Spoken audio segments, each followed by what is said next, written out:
राज्यामध्ये महानगरपालिकेच्या निवडणुका जाहीर झाल्या आहेत. याच पार्श्वभूमीवर मी स्वतः Republican party of India Kharat पक्षाचा अध्यक्ष म्हणून राष्ट्रवादी काँग्रेस पक्षाचे राष्ट्रीय अध्यक्ष आदरणीय अजितदादा पवार यांची भेट घेतली. भेट घेऊन त्यांना मी एक पत्रक दिलं, लेटर दिलं आणि मागणी केली की सन्मानपूर्वक जर मला जागा दिल्या तर नक्कीच आघाडी करू, अशा आशयाचं मी त्यांना पत्र दिलं. परंतु मला सन्मानपूर्वक जागा मिळाल्या नाही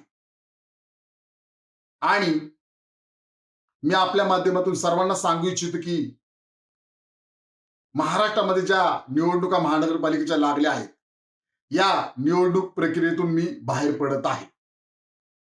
कोणत्याही परिस्थितीमध्ये कोणत्याच पक्षाला आणि कोणत्याच उमेदवाराला माझा पाठिंबा नाही, मी आपल्याला स्पष्टपणे सांगू इच्छितो. तसेच संविधान निर्माता महामानव डॉक्टर बाबासाहेब आंबेडकर यांच्याच विचारधारेवर माझा पक्ष चालतो.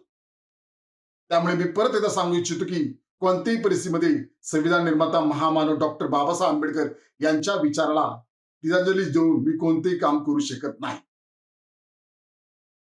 एक वेळेस राजकीय माझं 2 पाऊल मागे आले तरी चालेल, परंतु मी कोणतेही चुकीचं काम करणार नाही. मुळात मला आणि माझ्या घराण्याला खूप मोठा साहित्यिक वारसा आहे. महाराष्ट्र राज्यामध्ये महानगरपालिकेच्या निवडणुका जाहीर झाल्या आहेत. याच पार्श्वभूमीवर मी स्वतः Republican party of India Kharat पक्षाचा अध्यक्ष म्हणून राष्ट्रवादी काँग्रेस पक्षाचे राष्ट्रीय अध्यक्ष आदरणीय अजितदादा पवार यांची भेट घेतली. भेट घेऊन त्यांना मी एक पत्रक दिलं, लेटर दिलं आणि मागणी केली की सन्मानपूर्वक जर मला जागा दिल्या तर नक्कीच आघाडी करू, अशा आशयाचं मी त्यांना पत्र दिलं. परंतु मला सन्मानपूर्वक जागा मिळाल्या नाही आणि मी आपल्या माध्यमातून सर्वांना सांगू इच्छितो की महाराष्ट्रामध्ये ज्या निवडणुका महानगरपालिकेच्या लागल्या आहेत, या निवडणूक प्रक्रियेतून मी बाहेर पडत आहे. कोणत्याही परिस्थितीमध्ये कोणत्याच पक्षाला आणि कोणत्याच उमेदवाराला माझा पाठिंबा नाही, मी आपल्याला स्पष्टपणे सांगू इच्छितो. तसेच संविधान निर्माता महामानव डॉक्टर बाबासाहेब आंबेडकर यांच्याच विचारधारेवर माझा पक्ष चालतो. त्यामुळे मी परत एकदा सांगू इच्छितो की कोणत्याही परिस्थितीमध्ये संविधान निर्माता महामानव डॉक्टर बाबासाहेब आंबेडकर यांच्या विचाराला तिलांजली देऊन मी कोणतेही काम करू शकत नाही.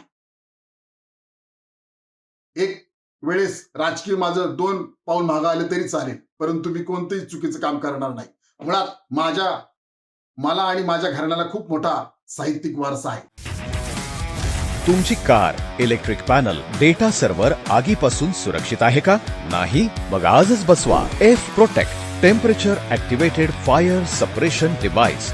यामध्ये आहे eco friendly non toxic pressurised liquid, जे आग लागल्यास क्षणार्धात ऍक्टिव्हेट होऊन आगीवरती मिळवते नियंत्रण. बसवण्यास अतिशय सोपे आणि सुटसुटीत टेकालिपचे एक दर्जेदार उत्पादन एफ प्रोटेक्ट.